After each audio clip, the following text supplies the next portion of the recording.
It's a global networking association. And GIITPRO aims to bring professionals in all fields of hardware and software together for their career and personal development while contributing back to the IT profession and community. GIITPRO aspires to represent the interests of Indian professionals in the policies and issues related to information technology. GIITPRO started as IT professionals of Indian origin, that is ITPIO, almost a year back, had events held almost every alternate month since its inception.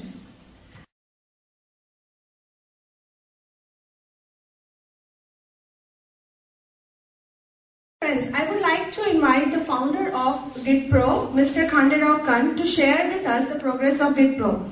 Mr. Khanderao works as principal architect at Oracle.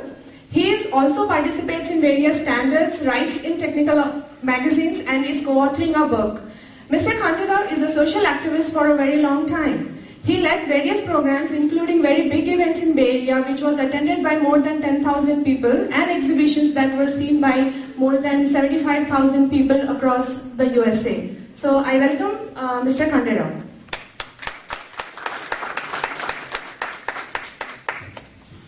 Good evening and welcome to all of you. As mentioned earlier, that we started a year back as IT professionals of Indian origin, and so it was a need that many of us felt that there are many organizations for many specific things, whether in the marketing, those are the areas, and finally what we would like to do is the serving aspect, and that we haven't started. Very soon we'll see some activities around that. Some of the events, just like I mentioned, that a few of the topics that we had arranged, and we had a lecture on last year when the economy was very bad. We had Sanjeev Goyalji who came over here, and he gave excellent guidance on how to find jobs and how to win jobs. Similarly, as you know, that there were a lot of immigration issues right now. On that background, we had organized lectures by Kalpana and Inderpreet. They are very prominent lawyers in Bay Area. So similarly, as you can see, that various topics and various relevant topics to the IT professionals we could arrange this year. I would like to invite Nitin Stoff, who is our chapter coordinator. He can give us some glimpse of the upcoming events. And I'm a product manager at Avaya. So very quickly, going through some of the future events. As Khanderao mentioned, 15th August is a very, very important day for us. That is actually the launch of, it used to be ITPIO, and now we call it, we rebranded it as Global Indian Technology Professionals, GIITPRO. So 15th August is very, very important. So the idea here is in this slide, what we want to do is we want to sort of give you an idea of what is happening and mark your calendars, please. So two things coming up, 17th July and 15th August, and please mark your calendars for that.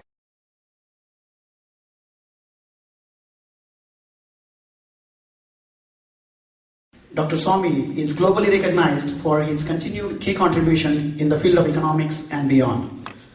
He jointly co-authored with path-breaking study called as Index Number Theory with a Nobel laureate and his guru, Dr. Paul Samuelson.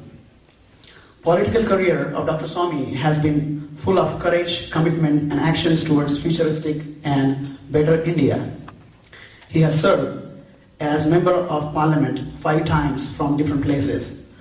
He has held key cabinet positions in the Union government twice. Now, relating to today's topic, Dr. Swamy is a well-experienced and recognized scholar on Indo-China relationships and more international topics. He has received scholarly acclamations for his prolific writings. He played an instrumental role in normalizing Indo-China relationships during 1978-1985. He's also credited for getting Kailash Mansarovar Yatra started. Dr. Swamy has visited China more than 8 times, and maybe some of you may not know, he can speak Mandarin Chinese also.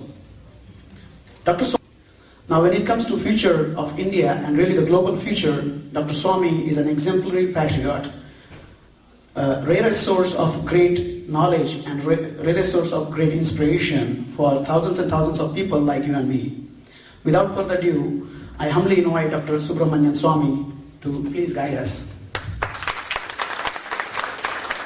Speak to you about first the comparative analysis of the economies in the two countries, and then I will go on to speak about the possibilities that open up for Indian scientists, particularly IT people. First of all, I'd like to say something about the background of the two countries, which I think need to be kept in perspective, because this would be helpful for me to discuss where India and China may compete and where India and China may cooperate. China and India are no ordinary countries, not only because of the size, they're large size countries. They are the only two billionaire population countries. Both of them have populations above 1 billion. The third country is America, which is way down, 350 million or so. And what is significant about these two countries is that they were considered developed countries by then prevailing contemporary standards till about 250 years ago. India and China's share in the world GDP, right from the year 1000, for which some kind of estimation is possible, right from 1000 AD all the way up till about 1750, at in excess of 50% of the world GDP. And the population was about 40%. Today, the percentage has come down to 15%, but in 1947, 47, India became independent. China had a revolution, communist revolution. In 1949, a new People's Republic was founded. And around this period, say around 1950, the combined share of the two countries was just 7%. So from 50%, it had declined. There's no two countries, or not a single country anywhere in the world which has this kind of history. There are countries which were underdeveloped and became developed, like Europe and the United States. And there are countries which are developing today, like countries of East Asia and Africa. But India and China are the only two countries which were developed once upon a time by then contemporary standards, and then became poor because of a variety of special reasons such as imperialism, and now are in the process of growing, and the two countries are growing at the rate, leaving aside the last year, at the rate of about in excess of 8.5%. Of course, it's very difficult to compare India and China economically unless you are an insider, which means you must know how data is produced in China. India has a long tradition in producing data, statistical data. Our first census took place in 1871, and every 10 years we have held a census. But China's first census ever in its history was held in 1982. And they don't have the tradition of collecting statistics as we do. But more importantly, the Chinese concepts are different from the international concepts. For example, food grains. Every country weighs food grains after the paddy husk is taken away. But China is the only country which weighs food grains by including rice as paddy.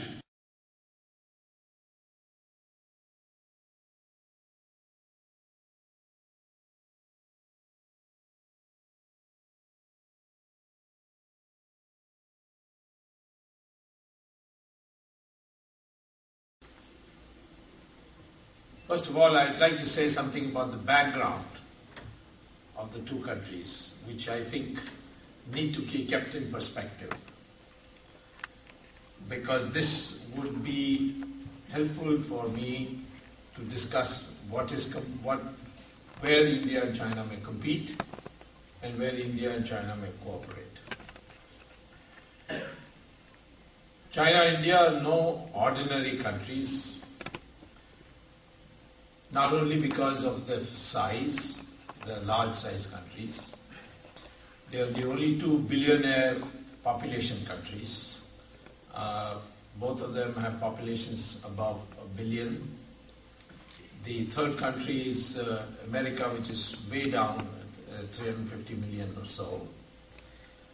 And what is significant about these two countries is that they were considered developed countries by then prevailing contemporary standards till about 250 years ago. India and China's share in the world GDP, right from the year 1000, for which some kind of estimation is possible, right from 1000 AD all the way up till about 1750, at in excess of 50% of the world GDP. And the population was about 40%. Today, the percentage has come down to 15%, but in 1947, 47, India became independent. China had a revolution, communist revolution.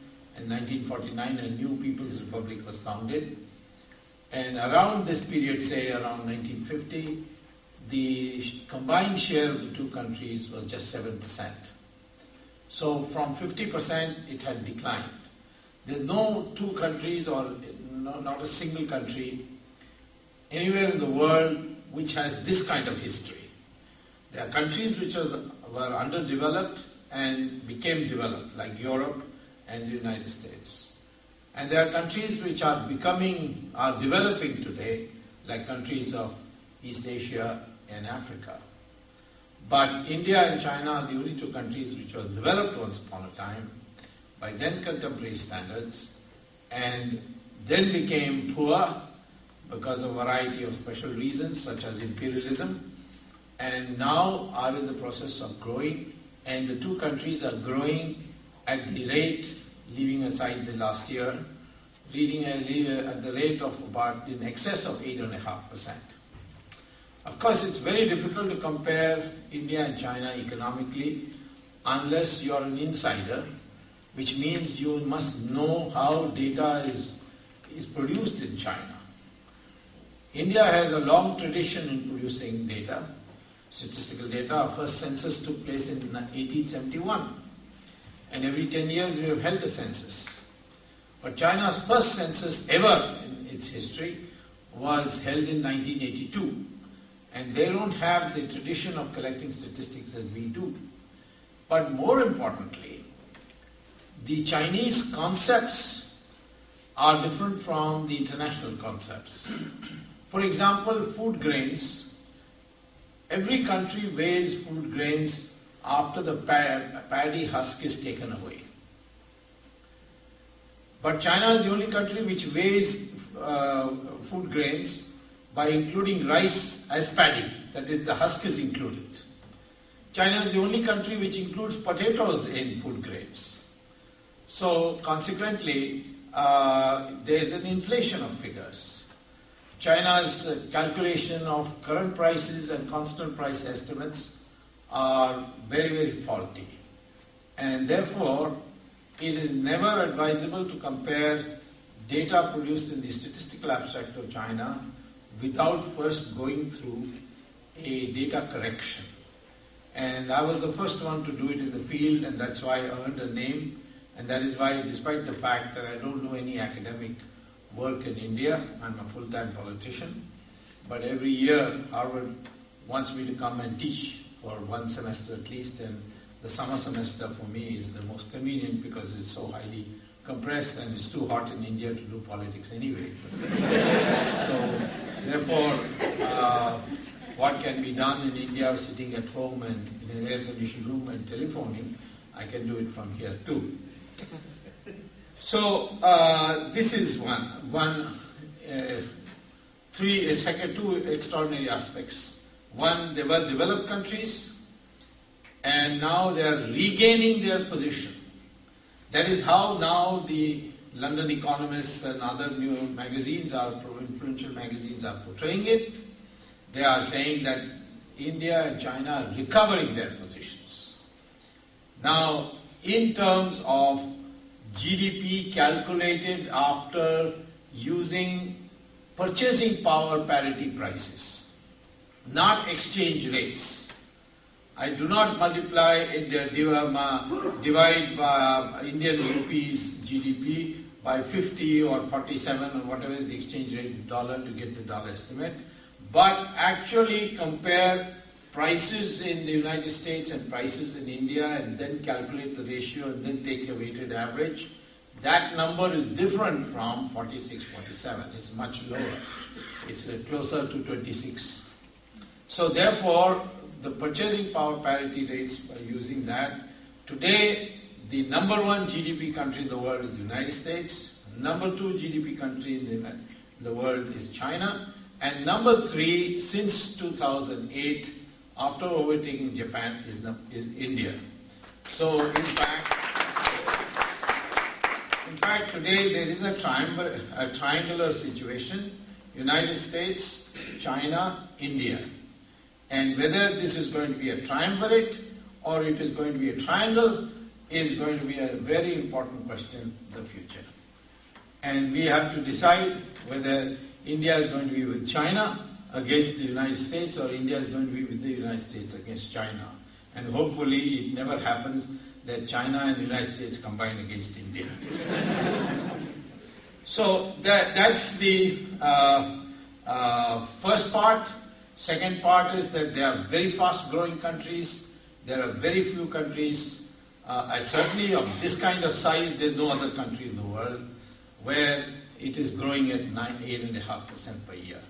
Official statistics of China put it at 10.5% per year. But as a rule of thumb, I would say, if you ever see the United Nations figures, United Nations doesn't correct these figures because they don't have the nerve to correct Chinese figures. Chinese influence today, the international bodies are so strong that that no international agency, whether it's the United Nations or the IMF or the World Bank, makes these corrections. It has to be done by scholars, and that's why my latest book, which is just appeared, which I have prescribed as the text at Harvard, is called Economic Development and Reforms in India and China. I, of course, published in India because it's much faster to produce, publish books in India. If I try to publish it in the United States, it will go to a referee and he may not like me and he may delay it for 2-3 years. There's usually a backup of 2-3 years. So therefore I published it in India, and it's also much cheaper. You can get the book here at $30 airfare paid. So therefore, if you are interested in knowing in detail about the two economies in comparative perspective, you can refer to my book. And third important thing, and this is something that has to be fed into your mind every time you discuss India and China. These two countries are neighbors.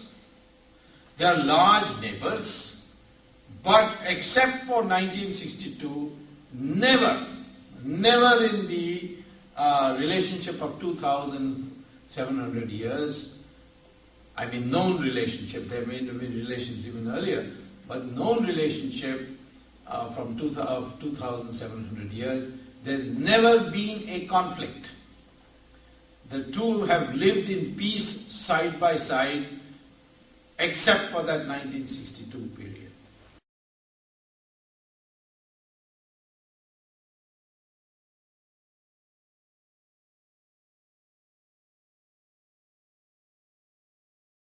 India and China, despite being two large countries, they have never gone to war till it happened in 1962. And what happened in 1962 is a big story, and I don't want to go into it, but I certainly think this is something that we could have avoided. There's also another interesting aspect in our relationship. Till the communists came to power, it was widely believed that India influenced China culturally.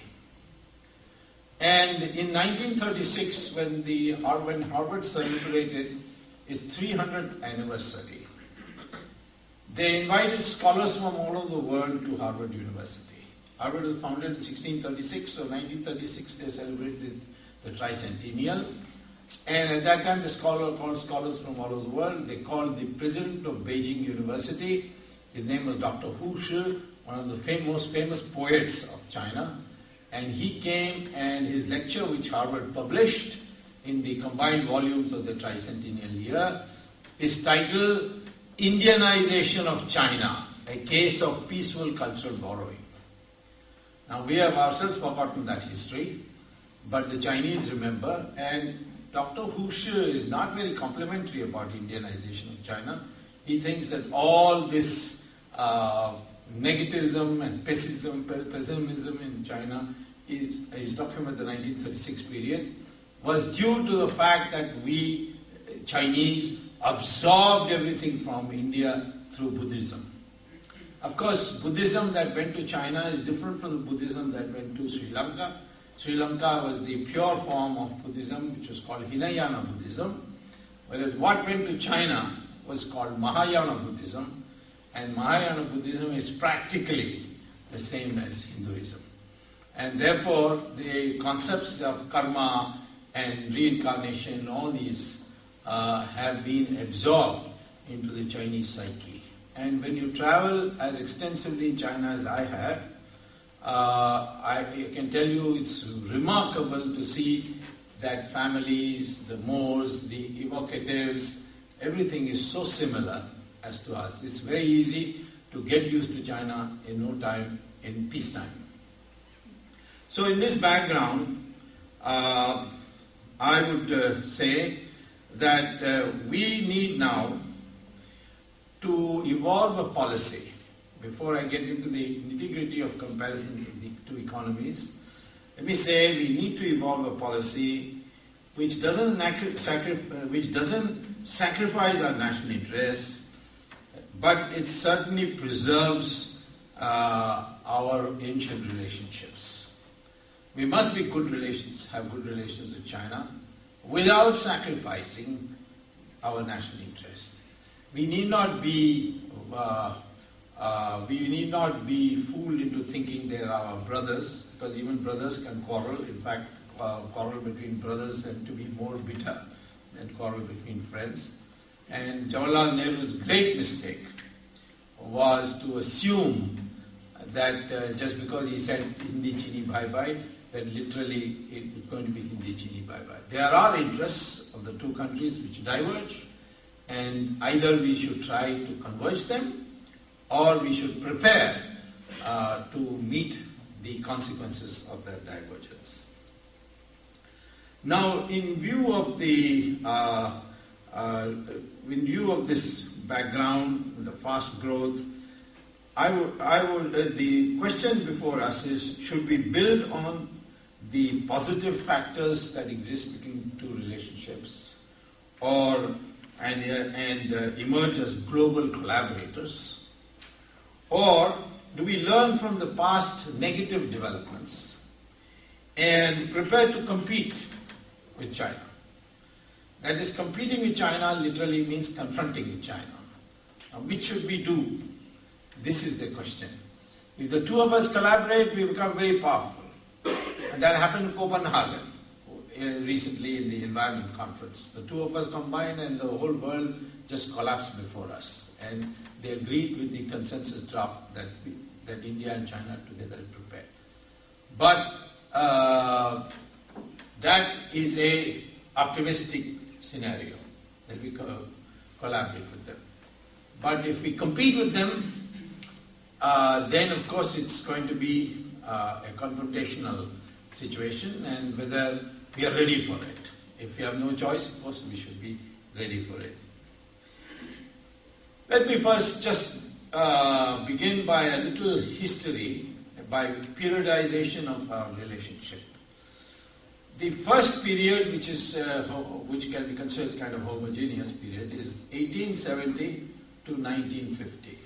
This is a period when India was ruled by Britain and China was not ruled by any foreigner, but it was besieged by 5-6 foreign countries which sought one concession after another concession from China. This is the period of the great decline of the two countries. And this decline took place very systematically, and it went over this entire period. And by 1950, both countries had become very poor. Then the period 1950 to 1978. This period is the period when both of us foolishly adopted the Soviet plan, the Soviet economic model, the Soviet planning techniques. And both of us adopted it in different versions. China, much more pure Soviet model, and we not so pure because we had some kind of a private sector, but it was hand and foot bound, but still the private sector existed. We had a democracy which China didn't have. Now, our having democracy has some disadvantages because anybody can come and travel anywhere in India and write whatever he likes. Whereas in China, it's not so easy to travel anywhere you like and write whatever you like, even now. As a consequence, India always gets a bad image compared to China. And all that foreigners can write about is the beggars that you see when you land from an airport and move out in the city. Well, in China, you don't see the beggars because they are kept away. They are beggars, but they are kept away. You don't see them. And people go to Shanghai and they go to Dalian and Beijing and then come back and go into raptures about how China has become a modern city. Let me tell you that China's modernity itself is not Chinese. It is based on foreign direct investment. And that foreign direct investment came because China removed all clamps on building activity. Any foreigner could come, their land would be given without hassle, and they would build on it, and all that one had to do was give away 2 floors to the Chinese, and the remaining would be the foreigners' building. And much of Shanghai, much of Beijing, much of Dalian, and all these places have been built by foreigners on money from abroad. India could have had this kind of modernity had we also allowed foreign direct investment in real estate. We do not, because we are all the time quarreling, shall we do it, not do it, we go on discussing and discussing. And this is what has delayed the modernization of Indian cities. And we are allowed for foreign direct investment, then of course there are pluses and minuses, but certainly you would have had people coming and going completely gaga about how modern India has certainly become. So there again, it is not a Chinese achievement. So having said that, let me say that the Soviet period also was a disaster because it was unsuited for both our countries. The model was based on the principle that all the investments will be plowed into the capital goods industry and the resources for it would be squeezed out of agriculture, and there will be no exports and there will be no imports. That was the general Soviet model. The Soviet model, by the way, finally failed everywhere in the world, starting with India and China, and in the end even the Soviet Union. I remember the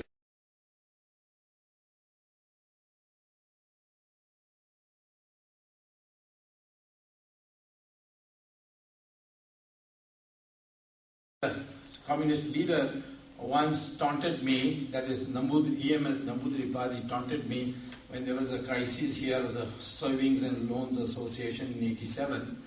So he told me, that in Soviet Union there is no inflation and there is no unemployment and there is no poverty. And see what is happening in America. In 1991 I told him, now there is no Soviet Union also. Because it broke up into 16 countries, you see. the Soviet model was ultimately shown to be a completely bogus model, and that this comes out to the comparison between East Germany and West Germany. Now, this is about as laboratory-like comparison as possible.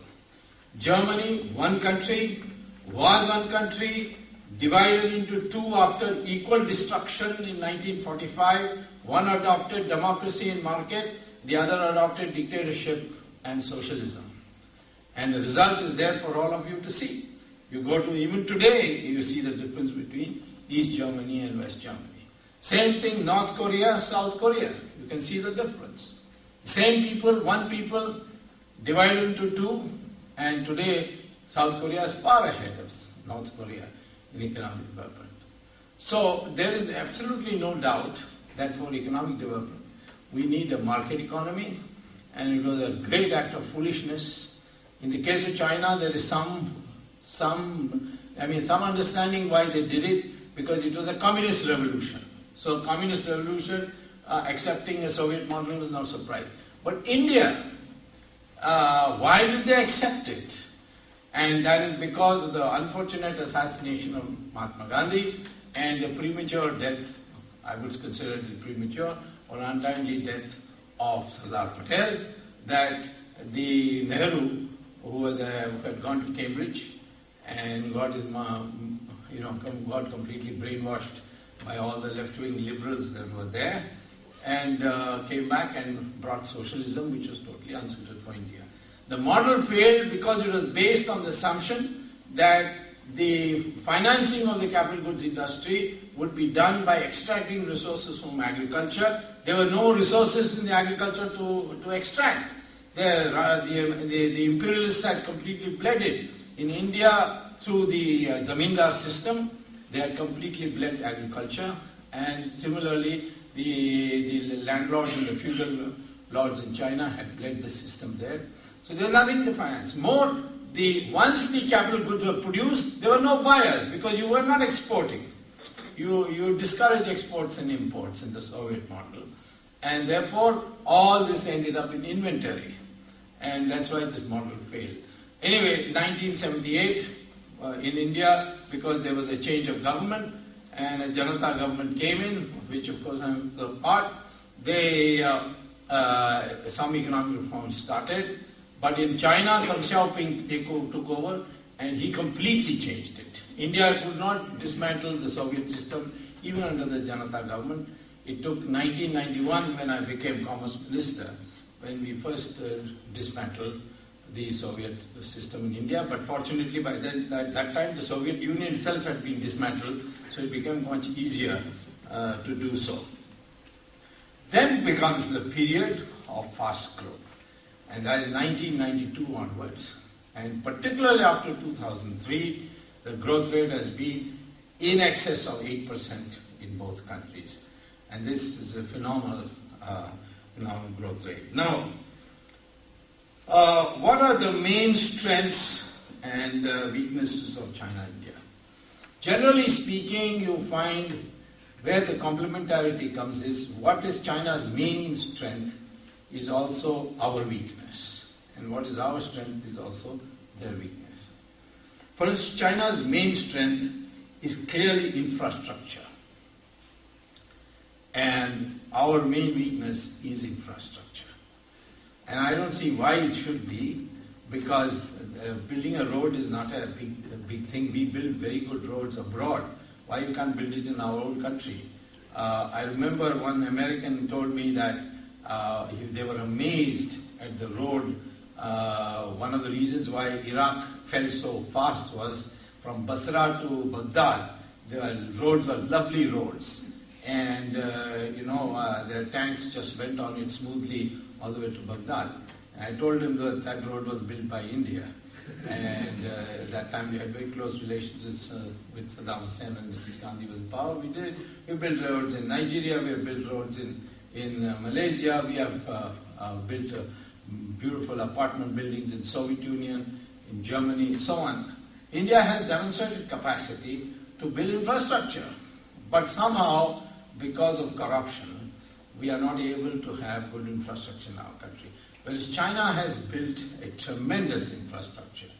Whether they can use it or not, that's another matter, but the infrastructure exists. This is one strength which China has done. On the other hand, China has a potential weakness which we can exploit any time. You will see China's trade. Everybody speaks about how wonderfully China is doing in exports, and look at their foreign reserves. They're growing to $1 trillion and all that. But how is that being achieved? If you look at the Chinese trade and then decompose it, you find that China has a deficit with East Asian countries, and it has a surplus with European Union and the United States. The surplus is much larger than the deficit, and therefore overall there is a surplus. Why is there a deficit with East Asian countries? Because all that China does is imports semi-processed goods from East Asia, Japan, Taiwan, Singapore, so on, and then it value adds to it in China, and then exports it to the United States and Europe. And why are these the East Asians doing that? Because they earlier on used to directly export to Europe and America. Now they find it much cheaper to do it through China, and therefore they send it to China. And so Taiwan sends the computer almost ready, and all that Lenovo does there is put in the casings, etc., and then that comes here. Most of made in China that you see are not wholly made in China. It's made in East Asia, and China adds the value-added part to it, and then puts a chop on it, made in China. So this is one potential weakness of China. Because supposing East Asia tomorrow decides, why send it through China, let us send it through India, then China will collapse. And if I were an Indian strategic thinker, I would be wondering how I could persuade East Asia to divert that traffic to India. And the only reason they don't do so, these East Asians, is they say you have no infrastructure, and what we get in India is a lot of hassles, whereas in China, you go, once they've decided they want to do it, everything goes like a shot.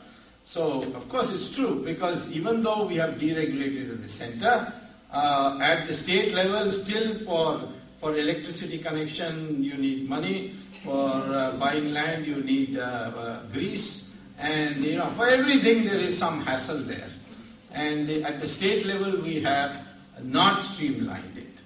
And therefore, consequently, most of these stations are not doing it.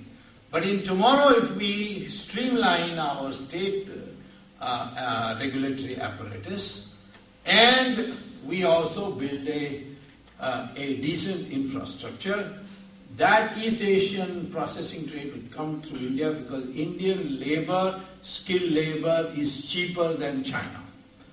And that's why it will come. Secondly, India's intellectual property laws are better than China. Indian courts are better than China. China, if you're on the right side, anything goes. If you're on the wrong side, you end up in jail. So that uncertainty is there. So consequently, here is a great opportunity that lies for India of wooing the East Asian.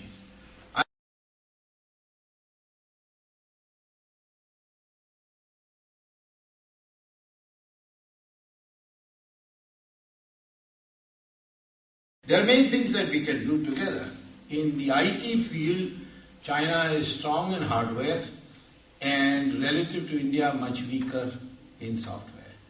I think what ranking you have called SCI CMM or CMM SCI.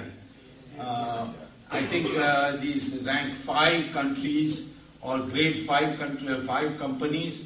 I think we have amongst the largest in the world, maybe more than even the United States. In terms of quality, we have demonstrated quality in automobile parts. The Deming Prize in China is won Deming Prize is won by India, that prize which is given by Japan.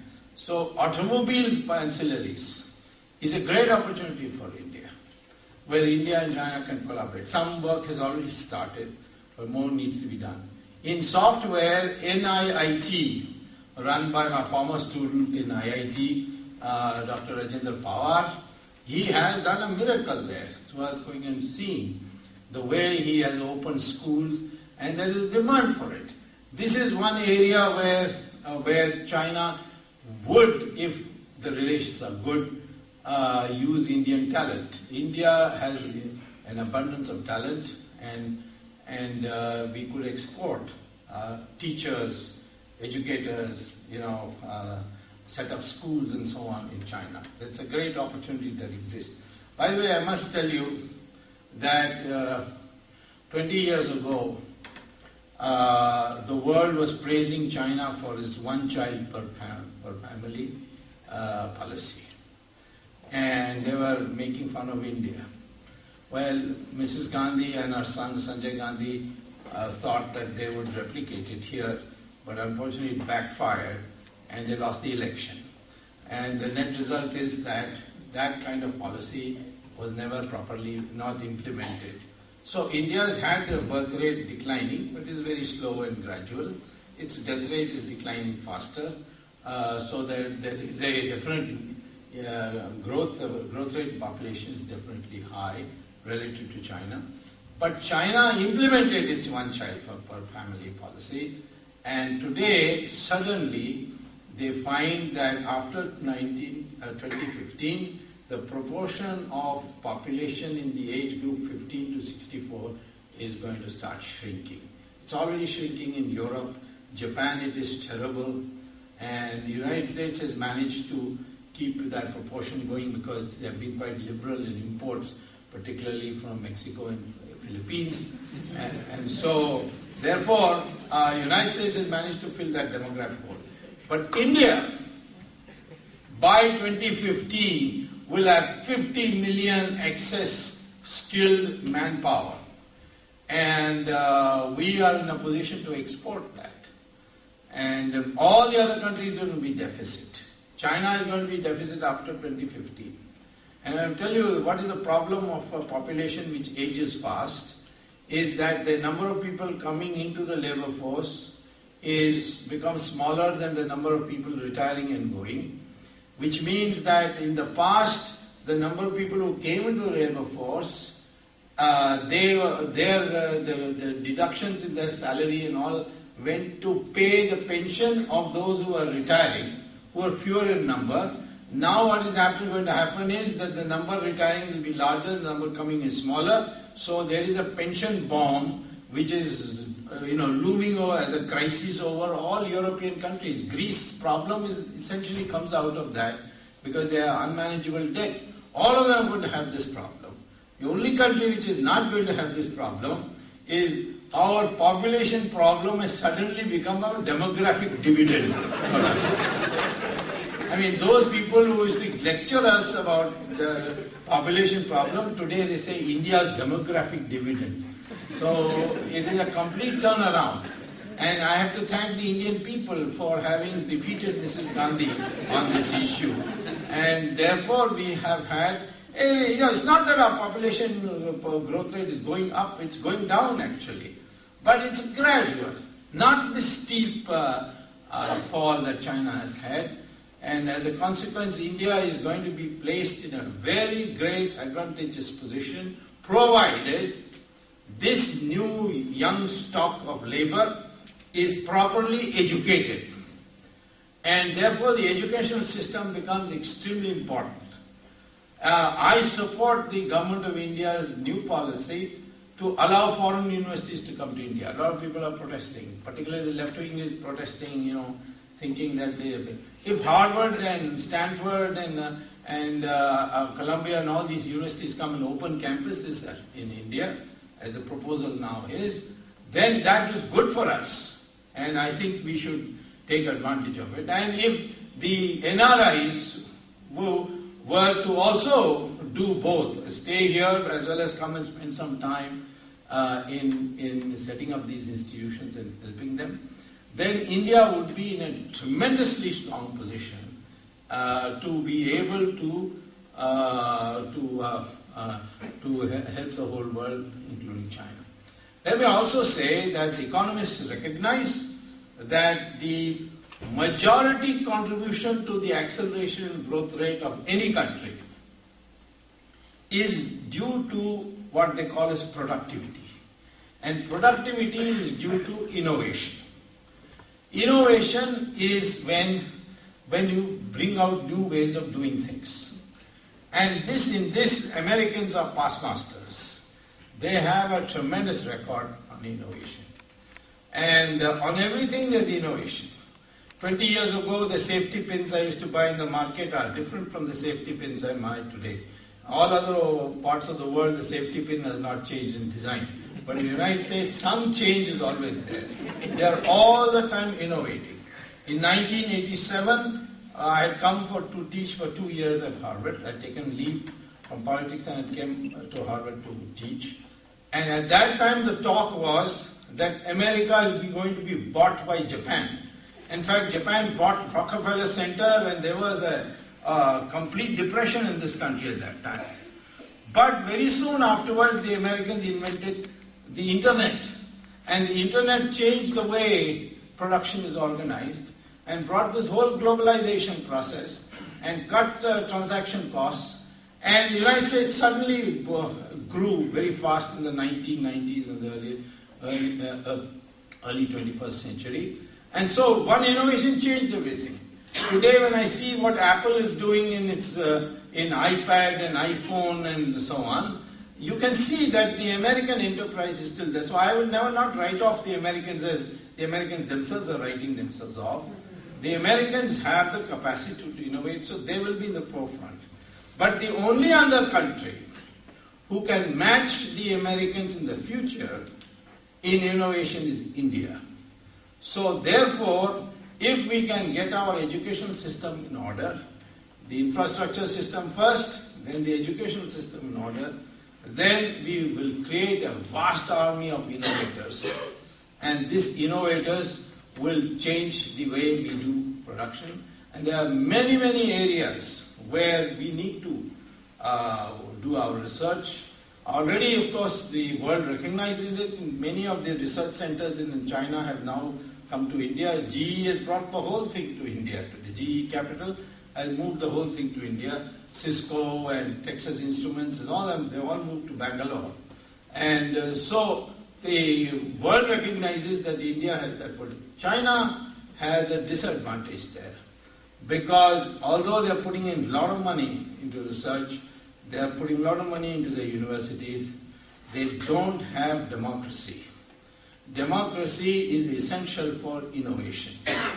And therefore they may have more investment, they may pump in more capital, they may have more labor, but ultimately their growth, future growth depends on innovation, and there we have a tremendous strength. We can therefore also collaborate with China on that. And we, consequently, the areas exist in vast numbers. Certainly I would say we will have to sooner or later export with China, compete with China on exports.